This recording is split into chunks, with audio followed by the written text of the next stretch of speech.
And this primatologist, Hill, just sort of gives them a human hand to trade it out with.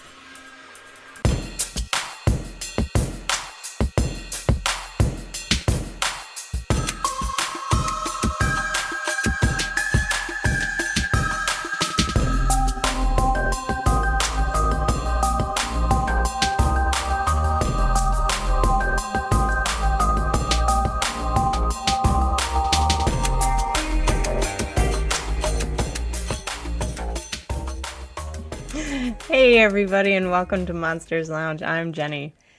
And I'm Tressa. Wow, that was mild. That was very mild. Thank you. Also, we came back and my face was immediately in the camera, and that was slightly disturbing. And I'm doing it again. Well, listen, that's where it's supposed to be, so you're doing good so far. Perfect. Absolutely perfect. Listen, you have the opportunity to hear me mispronounce a whole lot of words tonight. Yay! I know, it's so exciting. Tressa, what did you get up to this past weekend? Oh, I watched your pets. Yeah, you did. I had to think about it. But yeah, that's what I did. Yeah, you did. Yeah. Because I was at CryptidCon. You sure were. I sure was. It was so much fun. Yeah. It was an amazing time. Prove it. Tell me two fun things. Well, first of all, I met up with Val and Haley there, who have both been on the show, who were delightful individuals, and they were so fun. And I also got to, again, talk to a bunch of Bigfoot people. Oh, which is amazing. At the CryptidCon? That's weird. At the CryptidCon. Mm-hmm. Huh. I finally got to meet Cliff Barrickman. In person, yeah. Yeah, in person. That we've had on the show, and we went to go visit his North American Bigfoot Center in Boring, Oregon, so I got to talk to him and his lovely wife. Fantastic. Yeah, Dr. Maria Mayer was there, and I adore her. So we know. Yeah. I love that you adore her. I do. I really do. Yeah, it was a great time. It was a great time. Lots of good lectures. Again, put on by Lee Kirkland, who was again on the show a few weeks ago talking about it. But put on a wonderful conference. It was great. Hotel and everything was awesome. Fantastic. Yeah. I like that you're getting to see all of our friends of the show and future friends of the show. Yeah. So. Emailed a couple of people. We're hoping to hear back because they are awesome and will be great on the show. Great. Yeah. So anyway. Yeah, what else is going on?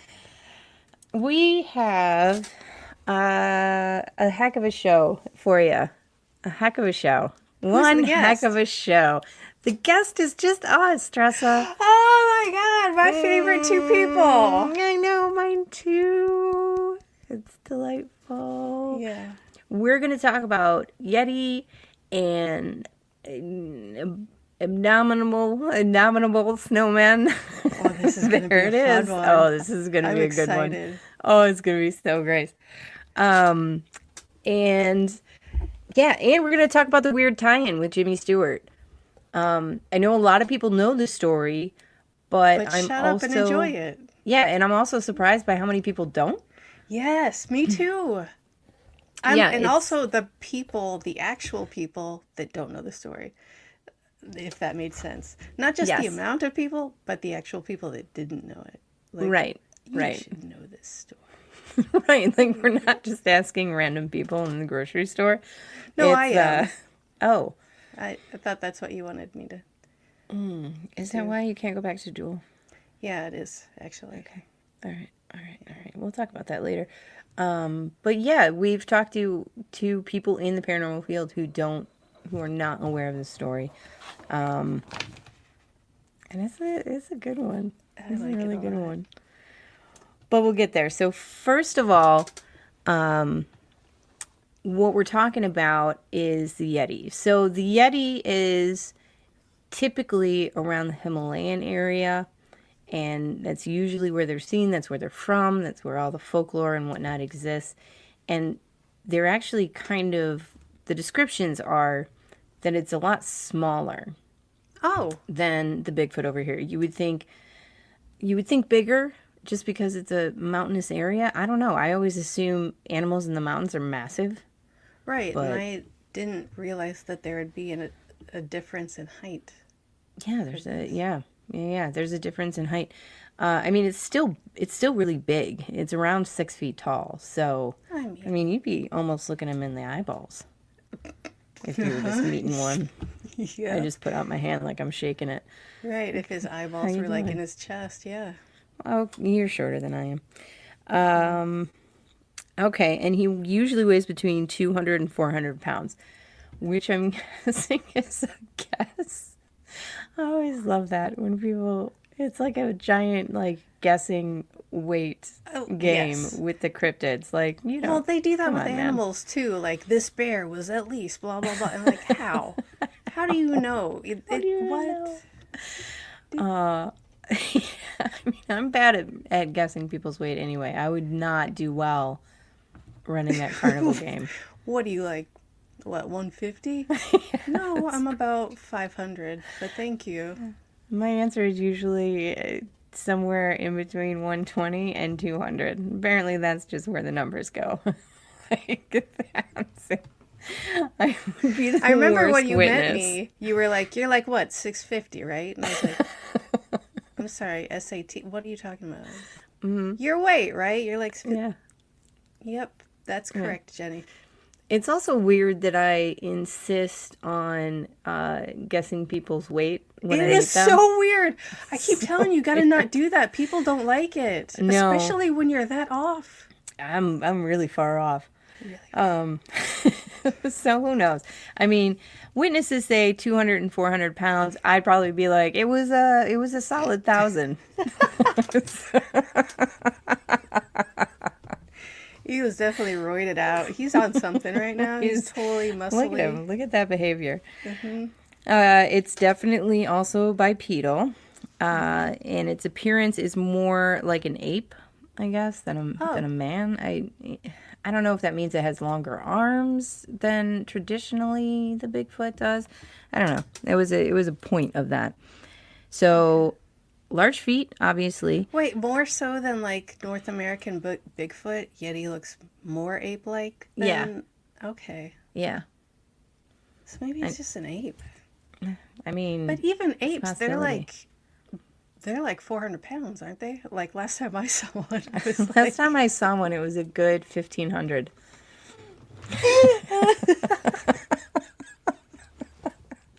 That's right. Solid. It was carrying a truck on its back. Yeah, and a couple of stones. I don't know. That's a competition, right?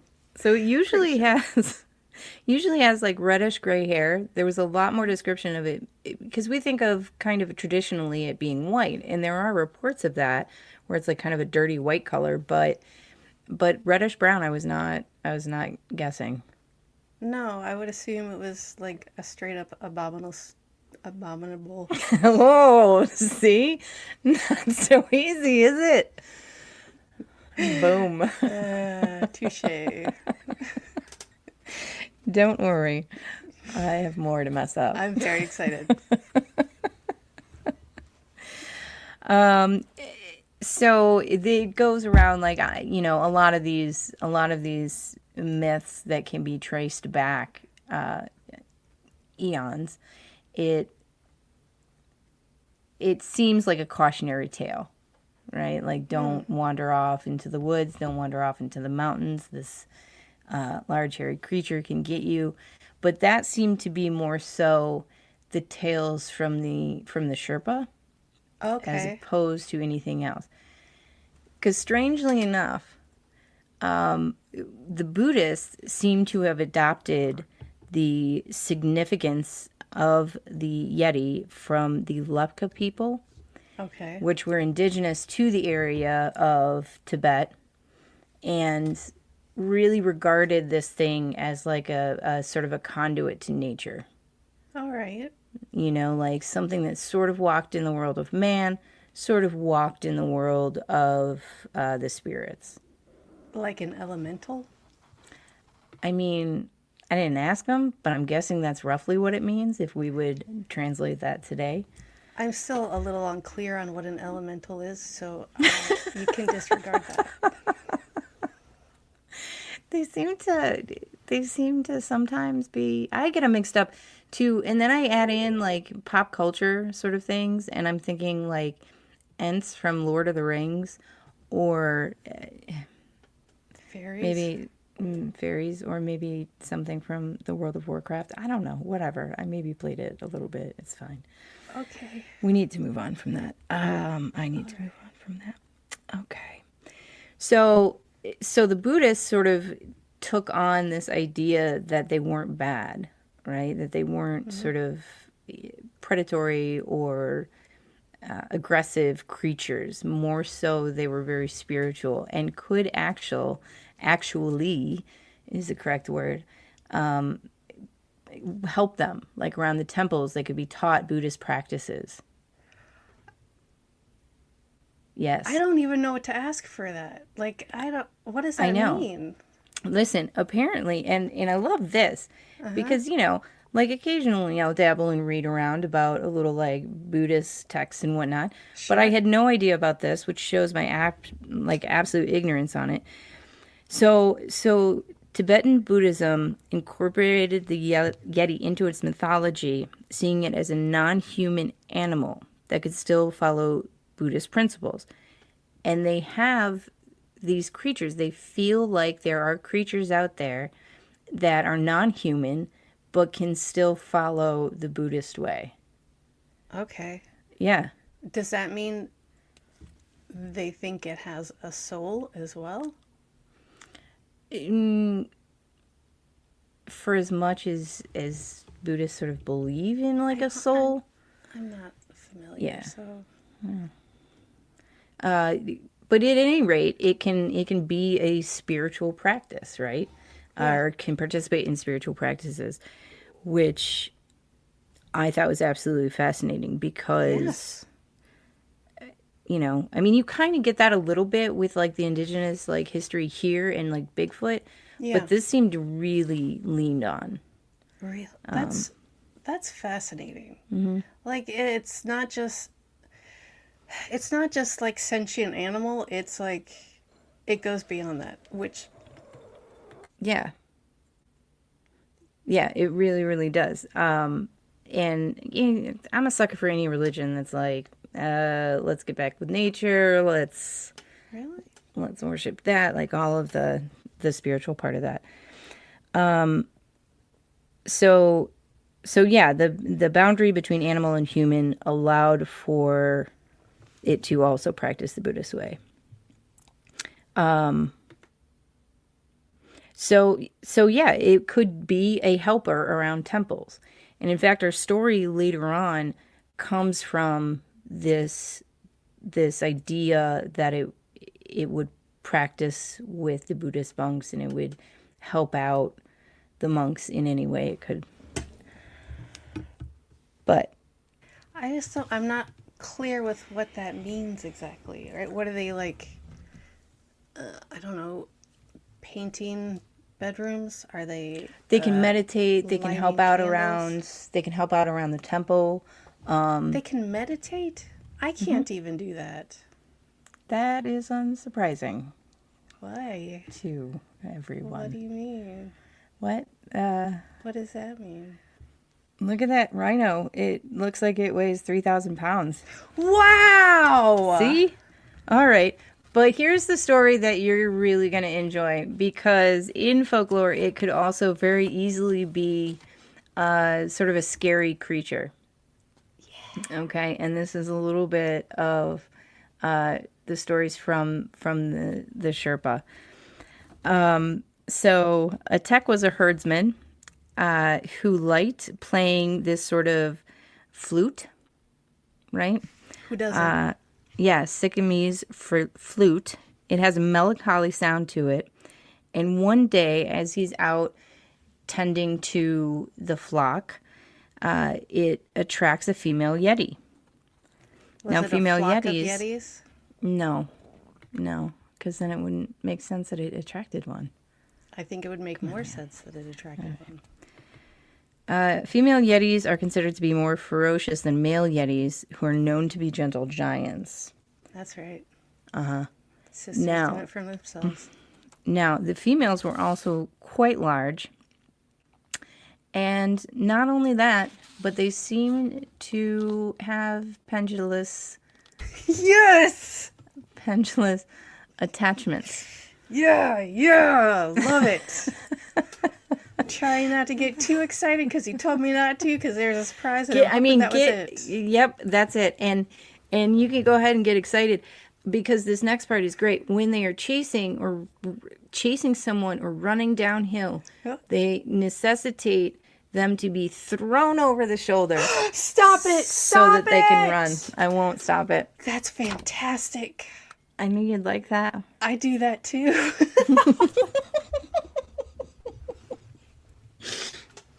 What is each one? Like 100, 120 pounds? Easily. I haven't weighed them in a minute, but yeah. Okay, now this female Yeti, who had a name, and the best pronunciation that I've got is Jyamphi Mong. No, it's terrible. It's not. That's not a good translation. Right. Just roll with it. All right. She appeared and listened to Atak play its flute, and every time he put his flute down, she would pick it up and hand it back to him, indicating that she wanted him to continue. At dawn, the Yeti would leave. So this went on for a few nights, and unsurprisingly, he got a little tired of this because he was essentially playing a flute all evening and couldn't do anything else. Anyway, so one day he noticed that the Yeti was trying to imitate him playing the flute, but could not because of the lack of skills. So he had an idea because he wanted this to stop. Flute lessons? Flute lessons. He taught the Yeti, and it was the world's first Yeti flautist. And she lived to flout. I can't tell if you're joking or not, but I hope that you are not, because that would be an amazing story. And then she went on a world tour. Wow! How come I've never heard of this flautist Yeti lady? Actually, you have. Goes by now Kenny G. That's a Yeti lady? I had no idea.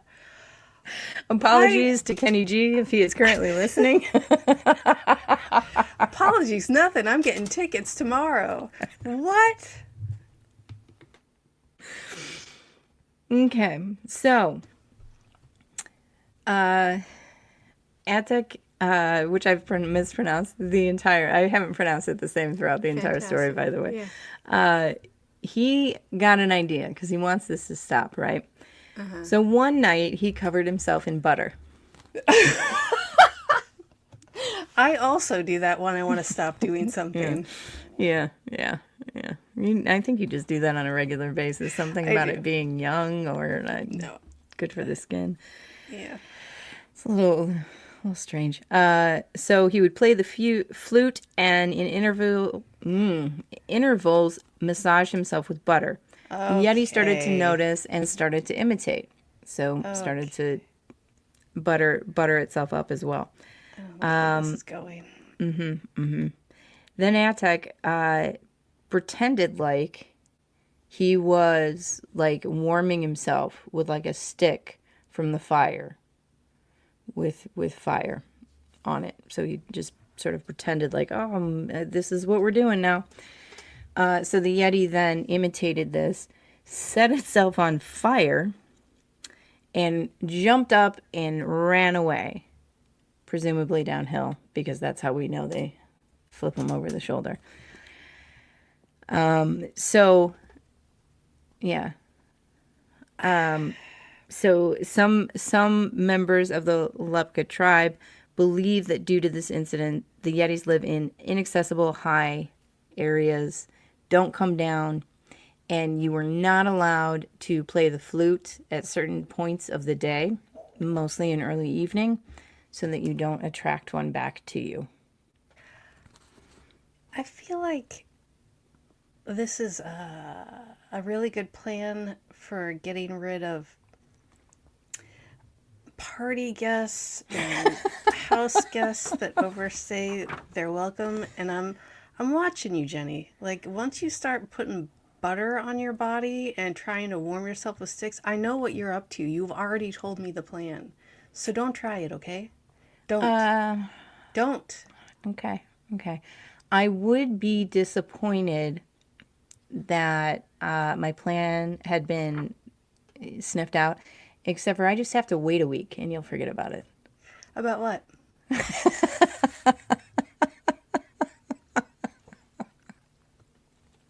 Nothing.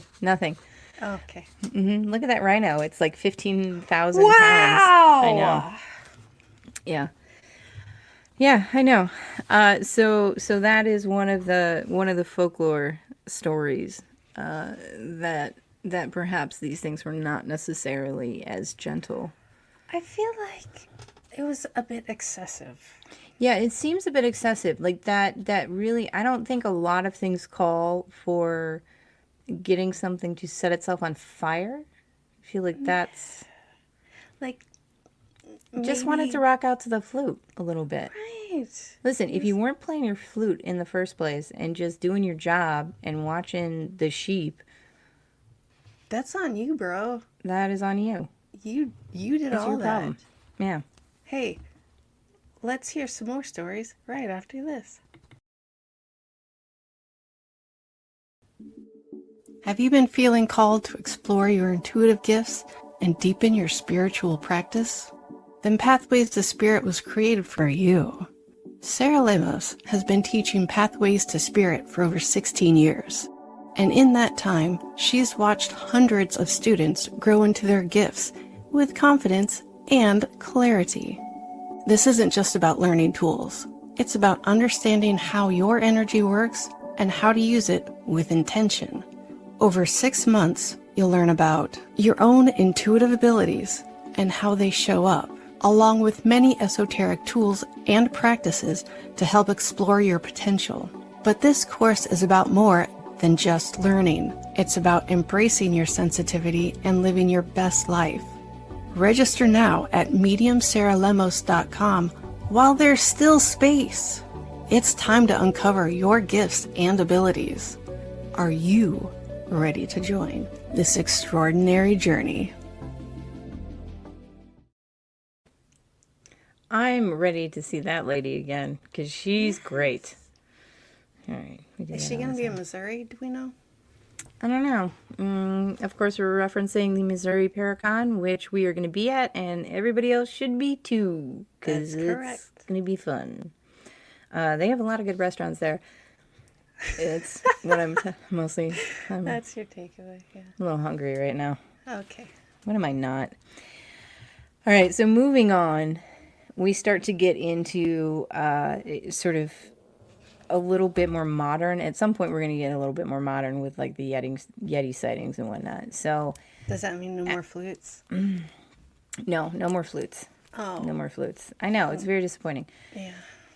So the creature was revered and thought of in myth and folklore, and usually with a positive connotation. So this idea that it was a story based in fear seems a little strange to me. I can't quite make that one out. Well, it does not strange because it's a huge animal. Yeah, but there weren't, it was like, oh, this dude could be a Buddhist, like, non-violent to the extreme. Sure. But in general, if you're not aware of its Buddhist leanings, you're going to be like, huge monster. Huge monster. Possibly, but these things were revered, so you wouldn't have learned it as being, do you know what I mean? You wouldn't have learned I'm just thinking like someone who doesn't know the stories and just sees it right. for the first time and never hearing about it. Yeah, that's probably where we came in later on. That's what we do. That's you and how me, we roll. Europeans. Yeah, that's right. Mm-hmm. Alexander the Great, actually. Yeah, Alexander the Great when he was running through and conquering everything, found himself in the Himalayas. And he kept hearing stories about the Yeti.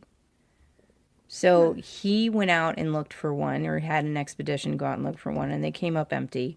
And so he started trying to get guides to bring him one. And they deflected by saying, no, it lives too high up in the mountains, and if we bring it back down here, it dies. Yep. Good like, for them. No. And also weird logic, but yep. Very strange logic. Also, I really enjoy the idea that they told this to him, and he was like, that seems right. Well. I've conquered so much, that seems totally logical. It seems totally normal and logical. Yep. Just like those other people that live in the mountains that can't come down or they'll die. Everyone knows about all those people and animals that can't go lower. Right. Yeah. And that was the thing he'd seen in his world conquests. I mean, it might as well be outer space. They don't breathe oxygen. They breathe space juice. I mean, what are they like? Like 10,000 pounds? They can't come down here. Where would we put them? They'll break all of our wagons. I mean, chariots. Or whatever. Right. Probably wagons and chariots. Chariot wagons. Wagons. Okay, go ahead. No one should let you make up words. It's not made up if it's a portmanteau. It's different. All right. So early 1900s, 1920s, and then it ramped up during like the 1950s. We were, as a people, like pretty bent on doing these expeditions to foreign lands, places that were raw and sort of undiscovered, especially the British. Wait, question. Yeah. When did they discover that gorillas actually exist? What year was that? Which tell me the exact date. I won't know that. We all know I won't know that. I know, but you know, like it was just a myth, and then they were like, "Oh, okay, well, I guess they are right there." Yeah, well, they knew, it was, like, recent? And even then, like they knew of some gorillas, but there was an entire gorilla species that remained undiscovered until what, like 1960, maybe? I don't remember. 1950s. That's crazy. I'm making up dates. I'm 1,000% making up dates. Guess what else I'm bad at? Dates. Oh, that's right. I forgot. You've told me that so many times. Like, I believe it was December 24th, 2021, but I could be wrong. It was Christmas Eve. You stood at like 6'3", 300 pounds at that point, I think. That's right. Yeah. Mm-hmm. I have the photograph from that day. I've gained a little weight since then. I love that anybody tuning in right now has no idea why we're talking about weights and heights. Or why. And horribly inaccurate, by the way. Mm-hmm. So the British really start getting going on exploration, and soon sort of the rest of the world does too. So lots of expeditions are sent out, and especially around mountains, because mountain climbing was a big deal. I mean, it's still kind of a big deal. And everybody wanted to get to the top of these mountains that they'd never climbed, right? So the Himalayas were definitely on that list. Weird. And they really are. Their outdoor stuff. So there's a guy named Charles Howard Berry, and he's connected with the Yeti because his Mount Everest reconnaissance expedition brought back the first real reports to the Western world, right? Nice. So they were out there sort of checking around to see, okay, what's the best place or what's the best angle to get at this mountain. And they started finding large man-like footprints in the snow. And the local porters or in the Sherpa also were like, hey, this is what this creature is. Which is also how it ended up with its name, the Abominable Snowman. And because one of these guys on the way back, there was a British journalist in the area Henry Newman, who ran into these guys on the way back, and he told them about the footprints, and he talked about, he had started to learn a little bit of the myth. And the original translation, by the way, of what the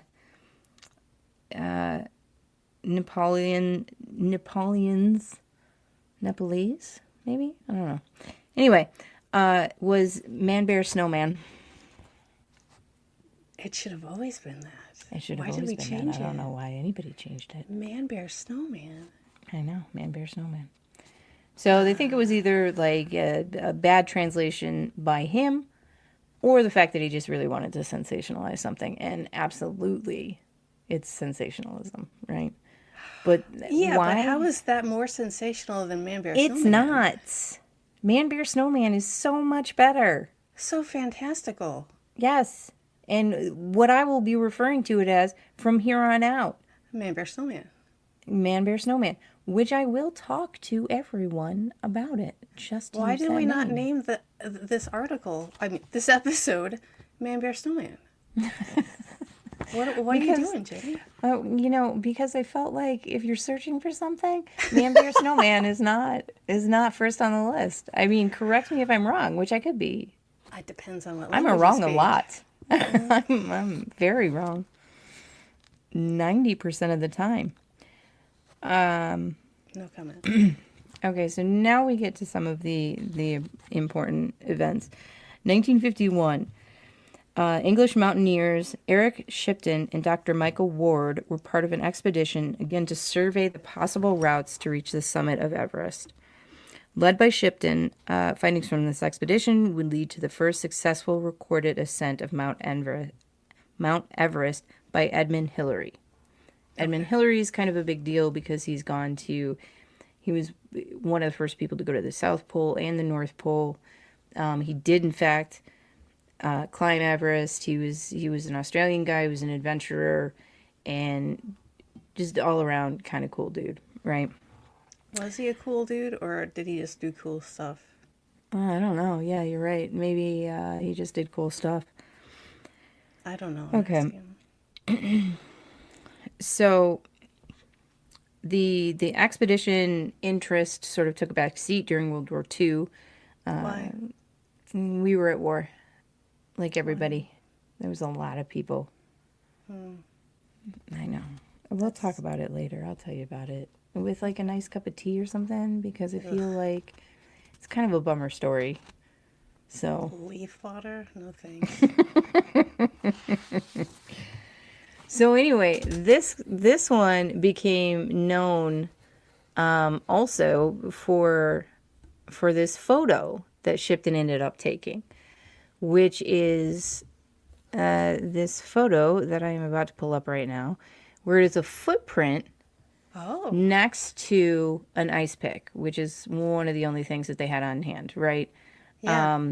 They took a couple other photos with it next to a boot, and you could see just the sheer size of the footprint. And they What if that's a mini ice pick? I don't think it was a mini ice pick. It would be funny though. Just like a baby ice pick, doll ice pick. Cocktails. Yeah. From the Cabbage Patch doll that everybody wanted, which was the mountaineering Cabbage Patch doll. Is this a real thing that you wanted? Because it sounds like that's what you're talking about. Moving on. Okay. So this was this was the Shipton finding, right? And it sort of spread as it does throughout, you know, these great explorers clubs and whatnot. Tabloids in grocery stores. Mm-hmm. So Edmund Hillary, who was the one who did all the, you know, eventually got up to the top of Mount Everest and whatnot. So he also led expeditions to find the Yeti to no success, except for at some point he did bring back a scalp relic and took it on a world tour. A scalp relic? Yeah. Which, first of all, I love the idea that in the 50s and 60s and I don't know, maybe in the 70s, you could just grab objects and like take them on a world tour. Oh yeah, for sure. I mean, I Listen, guess we still do it, right? yeah, we totally still do it. I mean, the Annabelle doll has been all over the place. Hello. Yeah. But also, like, back then it was like, somebody famous chewed this gum. Look at it. Wow, seriously? I'll pay $10 to see that. So we did end up touring around with this thing, and this scalp is kind of important later on. Wait, what exactly does that mean? Like the full scalp, a piece of the scalp, I The don't, top of the crown. the whole scalp. Yeah. So perhaps not the entire thing, but the very top of it. That's wild. Yeah. I would pay to see that. You can see photos of it. It's I a would little pay bit to see it in conical. person is what I was trying to say. Oh, okay. Jesus, Jenny. Well, I don't know. I thought I was trying to get some money to show you a photograph of something that would have worked out. Oh, do you have it on you? I'll give you money to see that photograph. Yes, I do. We'll talk about that later. So sightings continue on, expeditions to go find these things continue on, even up until there was a guy in 1986. 86! Yeah, by Ryan, his name was Reinhold Messner. He was one of the first men. Well, he was the first man to ascend Everest without supplemental oxygen. And for many years, he believed the tale of the Yeti was complete fabrication, absolutely untrue, until he came face to face with one of these creatures. Did it have a tail? So he then told all of his fellow explorers, and every single person laughed at him, which led him for the next 14 years of his life to go look for this thing. Did he die after those 14 years, or Yes. did he just give up? I think he just gave up. I think he really just gave up. He got a little bit tired of the mockery, I feel like. You can only do it for so long. Been pretty good with it so far. Right. So, and this is just like a weird, interesting side note because I had no idea, and this article that I found was, I don't know, it was just cool. So in 2011, there was a symposium bringing together all of the world's leading Bigfoot researchers. Yeah. Russia declared that they had indisputable proof and was 95% certain they had finally found the elusive Yeti. This exploration had been led by specialist John Bindermagel. Their allegation was based on hair traces discovered as well as broken tree branches, which scientists believe the Yeti used to build a nest at a home. Oh, So- I've got news for Russia. Yeah. Every Bigfoot hunter that I've ever met, virtually or otherwise, has also indisputable evidence as well. Yeah. However, Yeah. this they had claimed they had the hair DNA tested, and it was something mixed with a primate and all of that whatnot. But here's the super interesting thing. Yeah. So I guess this sort of lie was exposed by Jeff Muldrum. Oh, Yeah, who we lost this year. But how cool is that? that's very cool. Yeah. Go ahead, Russia. So he proved that the marks on the trees were left by a tool rather than an animal. Oh, that hurts. Yeah, so the Russians were using the Yeti sightings to boost tourism in Western Siberia. So, because apparently the beaches had just gone to hell. Huh. Weird. Right. So later on, in 2013, a guy named Brian Sykes made a global call for DNA samples linked to the Yeti, including samples of nails, teeth, hair, and bones. He tested 36 of the 57 that he got. 2 samples were found to be anomalous. One of them, and this is totally wild too, was 100% matched with a sample from an ancient polar bear jawbone found in Norway that dates back between 40,000 to 120,000 years ago. That's wild. Mm-hmm. Even if that's exactly what it is, just a polar bear, that's still very, very cool. Yeah. Yeah. So he was like, I'm not saying that there's an ancient polar bear running around, but perhaps there has been a species that has been sort of created or evolved between two different species that we're unaware of, right? Yeah. Which is still pretty cool because that's a huge animal, to be undiscovered for that long. Yes, absolutely. So more on that later. Not now, like not in our show, but at some point I'm assuming science is going to look for it. Yeah, and if you go and do your own research, don't make us all do all the work. Yeah, I've done enough. Thank you. Yeah. Thank you very much. Jesus, people. Yeah. Speaking of doing all the work. We should be paying attention to the chat because they're answering our questions. Yeah, I know. This one here, Mountain Gorilla, discovered in 1902 by Captain Robert von Buring. Thank you. Listen, I had all the numbers. I had all the numbers. They were just not in the correct right order. But also, thank you. Yes, thank you. All right, so now we get to the best part of the story. Yes. Well, not part of the story, but now we get to the best story. Because this story involves none other than our beloved holiday actor, Jimmy Stewart. Yep. Mm-hmm. Yeah. I'm so excited. I know. And it centers around this area. Ooh, beautiful. Which is a stunning Buddhist temple in Nepal. So, remember when I was talking about, we'll start off with this idea of one of the main characters in this. He is the son of an oil tycoon by the name of Tom Slick. Yep, he is a junior. He is a Tom Slick Jr. Hey, wait. His name is Slick. Yep. And he's an oil tycoon. Yep. And he inherited a lot of money and do not care yep, and all of oil business from his dad at a very early age. And he decided to do all kinds of stuff. The dude invented things. He helped out his fellow man. He also funded a lot of expeditions. So Tom Slick was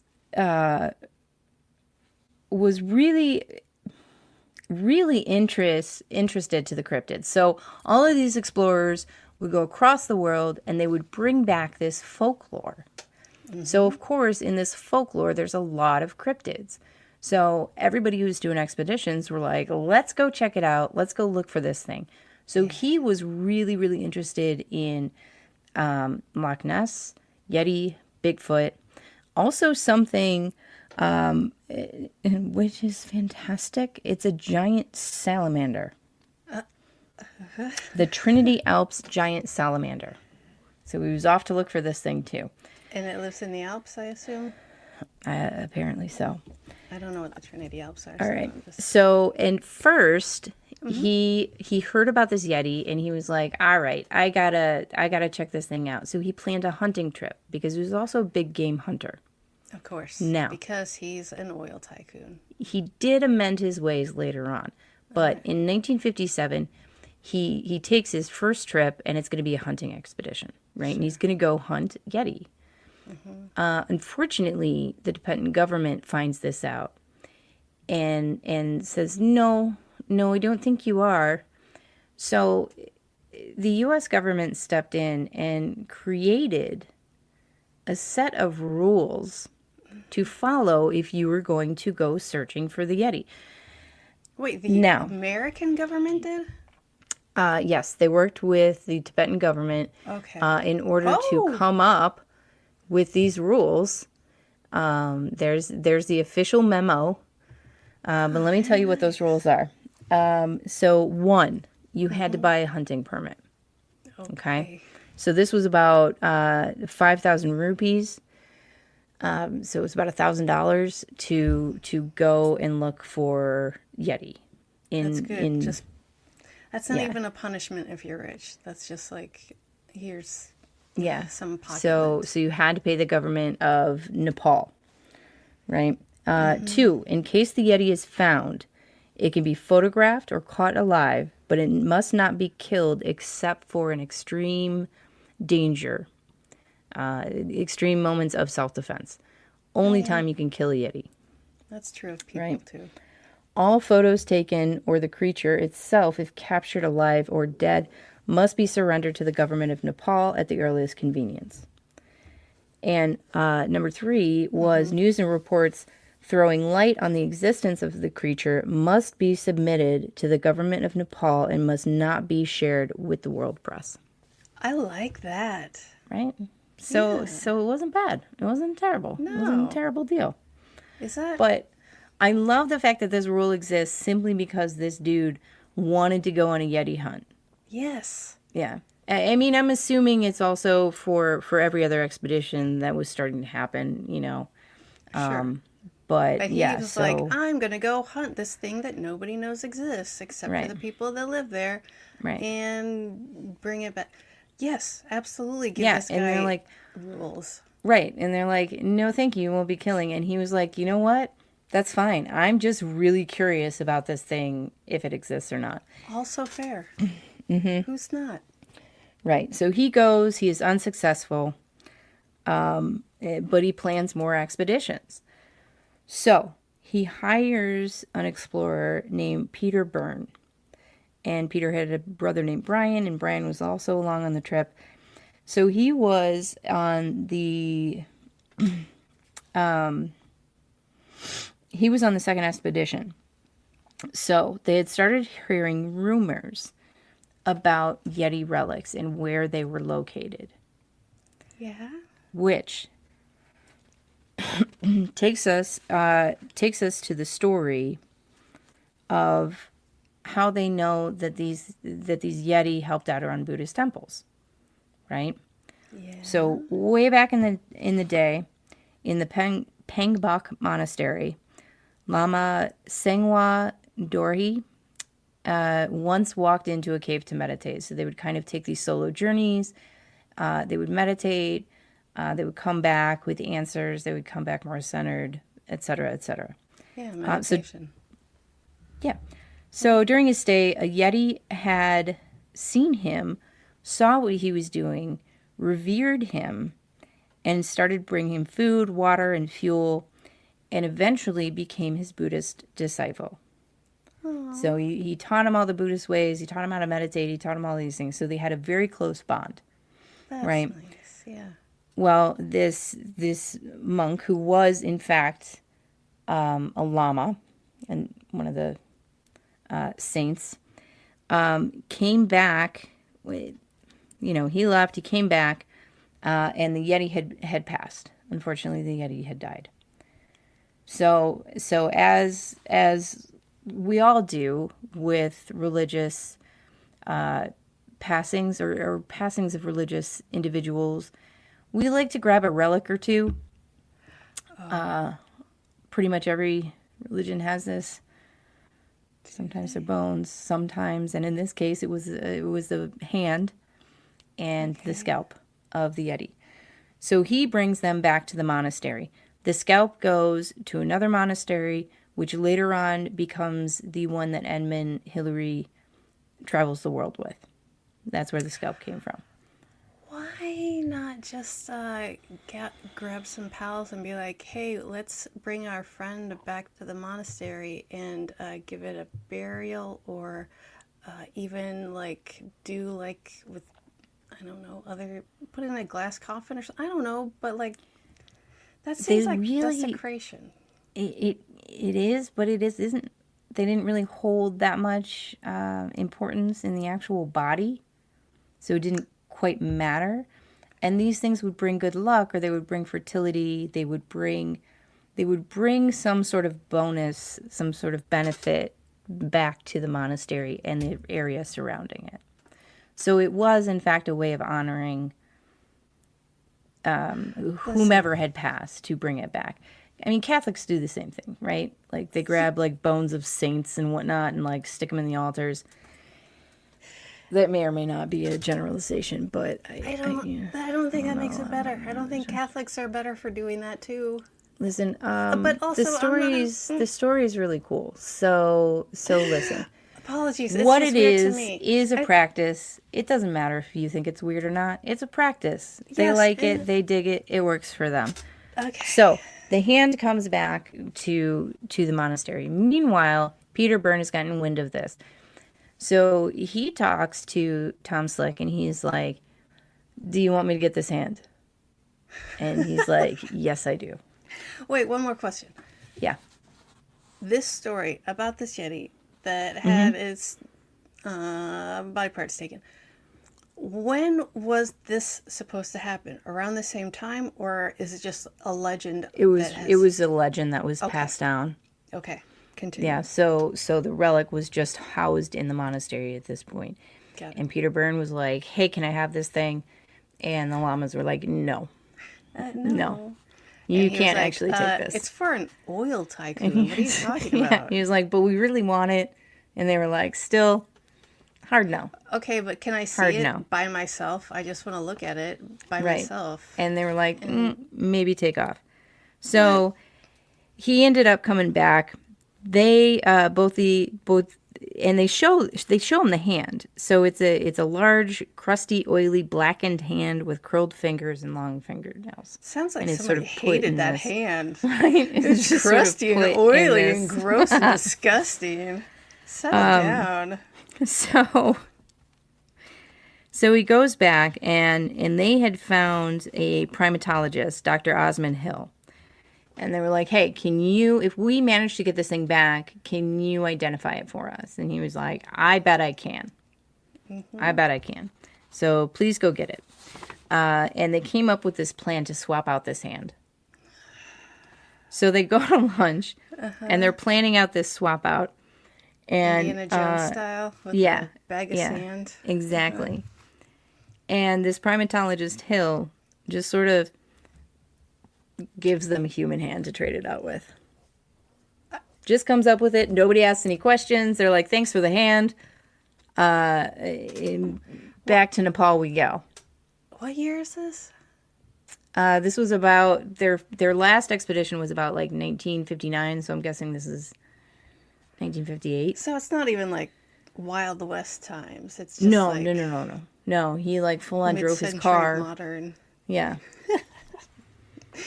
He grabbed it out of his atomic cabinet with boomerang handles. Okay. So Byrne returned and 10,000 rupees. And to donate to the temple, he had, plenty of rupees or whatever.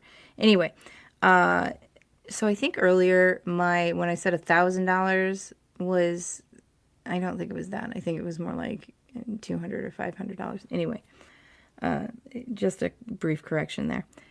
Okay. So according to Byrne, the monks were like, "Okay, you can't have the whole hand." He's like, "How about a finger?" And they said yes. They said, "Okay, but you got to swap it out. You got to swap it out with the finger from the hand that you brought." Why would they want that? I'm confused by this. This is his story. This is the thing that he believed. So he says yes. They really wanted to get the money. That was why they said yes. And if it's just a finger, okay, I guess we still have a religious relic, and we can go about our business. We just have a little bit of extra cash to distribute amongst the people.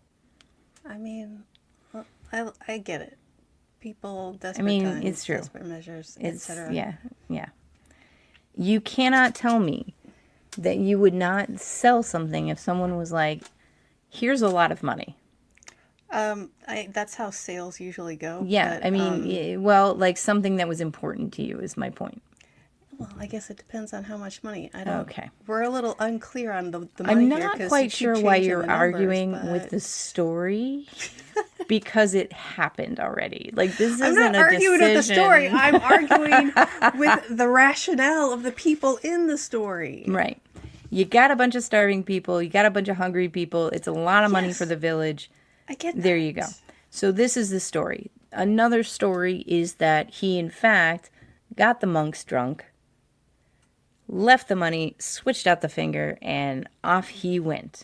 No, see, this is why I was arguing with the story, because there's two. There's two stories. There's two stories. So, at any rate, now they're thinking, we got to get this thing out of the country, but how do we do that with customs? Like, how do we get it back back to London, right? They're going to find it. They're going to bust us. We're going to get in trouble. And say, it's like, it's my other An finger. extra finger. It's my sixth finger. So meanwhile, one of Tom Slick's friends happens to be vacationing with his wife in Calcutta. What luck. I know. That friend happens to be Jimmy Stewart. Of course it is. So a meet is arranged. They call Jimmy. He goes, yeah, I'll help you smuggle. No problem. He's a good guy. Anything for you, Tom Slick Jr. He's a sweetheart. He is a sweetheart. He would smuggle anything for anybody. So what they if there's do anything I know about Jimmy Stewart is they put the finger in his wife's lingerie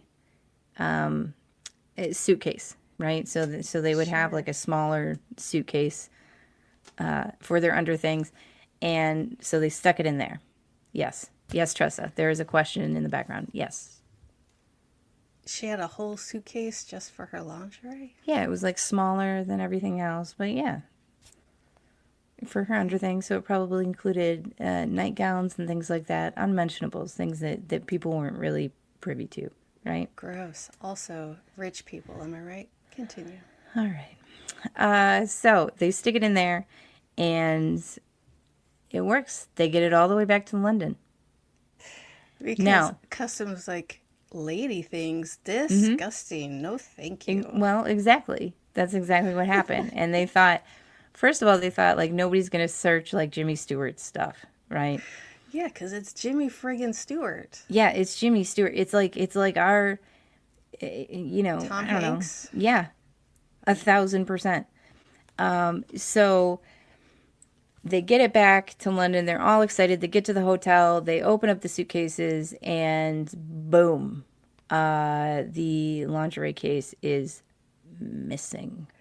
What? Yes. They weren't like gross lady things after all. They were like, yay, lady things. Yeah, and so exactly. The whole thing. But that's not actually what happened. So it just got separated from the rest of the luggage, and they lost it. And so a couple of days later, when they're in London, somebody, a British official from customs, comes to the hotel and is like, hey, I need to see these people. They invite him up. The story goes is that they all sit down, they have tea, they kind of talk back and forth. And this guy's like, by the way, we found this and thought we'd return it to you. And again, they're just kind of hanging out with the dude. So he goes to leave. Reportedly, when he goes to leave, they ask him why he didn't, because it was still locked, right? So they knew it hadn't been busted open to go through it. And he said, we don't go through ladies' underthings. We are too polite. The times changed. Am I right? We are too polite. Mm-hmm. That's adorable. Isn't it? Weird. And also, hey, we should test that out and see if they still do that. Yes. I nominate you. Okay. Perfect. What should we smuggle? We can't say it on here. Okay. Can't say it on here. Because then people will know. We'll get in trouble. All right. Yeah, that whole thing. We gotta steal it first. Yeah. So they get the finger back. The primatologist, Dr. Hill, examines it, concludes that it is kind of unknowable. He's like, I don't really know what this thing is. It's anomalous, right? So he throws it in a collection. It's not seen again for years and years and years. It shows back up, and they actually do. Yeah, so he says it's a hominoid of some kind, but he doesn't know what kind. So he left his collection to the Royal College of Surgeons Museum. Yeah. And they cataloged, and then finally in like 2008 they found the box containing a plaster cast of a large footprint, some hair samples, and a large blackened finger. And then they test it, and it's a person. It's a human finger. It's a human finger. We switched the wrong finger. Don't. Yeah, so they switched a finger for a finger. But what if it's a giant's finger and it's a completely different thing? It's not. It was the size of a human finger. Oh. It was not large. Why didn't you say that earlier? You made it seem like you... Well, you didn't. No, you actually, said that I didn't. They were smaller. Yeah. In no way did I make it seem like it was a giant hand. Right. But still, why didn't you know that in my head it was a giant finger? You're right. I really should have preemptively guessed that you would have assumed that it was a giant. Thank you for acknowledging I'm so sorry. I'm so sorry. Jeni, that is a fantastic story about a human finger. I know. But it's a great story, right? And it is so good. Like, I love this time. And this guy, Peter Byrne, he ended up continuing on his explorations and his expeditions, and he went on to look for Bigfoot here.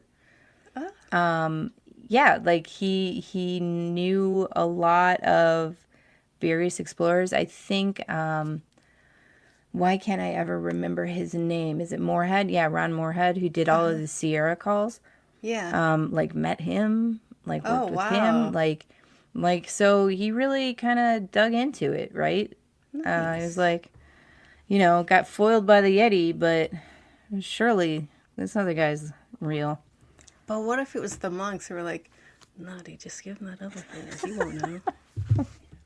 Yeah, I mean, you could say all kinds of stuff. Like maybe the hand was switched out by an earlier white guy in some sort of Indiana Jones type fashion, but a bag full of fingers. He's just like, whoosh, yeah. Whoosh. Yeah. That's what happened. Well, Jeni, it's been great having you on the show. So thank you. I've really enjoyed it. It was a really fun time. I'm glad you could make it. You'll have to come back sometime. Thank you. Before I go, let me just go ahead and tell you where you can find my things, which, Jeni Monroe, across all social media platforms. Just the two, really, Facebook and Instagram. And then you can find me someplace out in a couple other places, and I can't remember.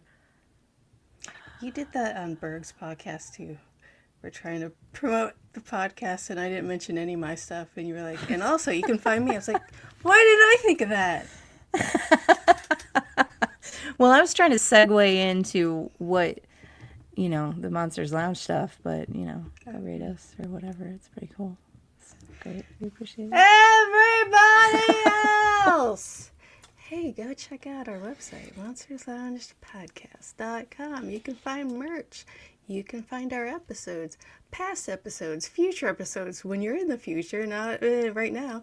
And our Patreon, where we have fun stuff. But anyway, thanks again for visiting the Monsters.